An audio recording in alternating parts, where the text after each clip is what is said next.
മുസ്ലിമീങ്ങൾക്കില്ലാത്ത വിശ്വാസങ്ങൾ വരെ വീടിന്റെ താമസത്തിലും വീടിന് ഉണ്ടാക്കുന്നയിടത്തും കടന്നു വന്നു. കഞ്ഞിമൂല നോക്കുക. നിങ്ങൾക്ക് സംശയമുണ്ടോ? മുസ്ലിങ്ങൾ കഞ്ഞിമൂലന്റെ പേര് പറഞ്ഞ് വീട് വിറ്റവരുണ്ട്. 8 ദേവീദേവന്മാരുള്ള ഹൈന്ദവ വിശ്വാസത്തിന്റെ ഭാഗമായി അവരുടെ കോപത്തിനും മറ്റും കാരണമാകുന്ന ചില ദിക്കുകളൊക്കെ കണക്കാക്കിയിട്ടുള്ള പരിപാടിയാണ്.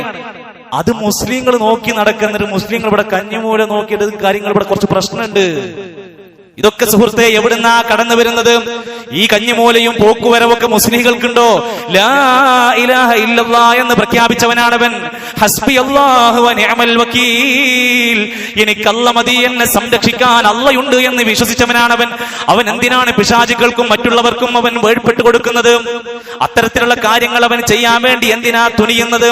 ഈ വിശ്വാസക്കാരെ എല്ലാവരും ശ്രദ്ധിക്കേണ്ടതാണ്. അന്ധവിശ്വാസങ്ങളുമായി കൊണ്ട് ഈ വീട്ടിൽ താമസിക്കുന്ന കാലത്തോളം അവർക്ക് സ്വൈരമായി അതിനുള്ളിൽ കിടന്നുറങ്ങാൻ കഴിയില്ല.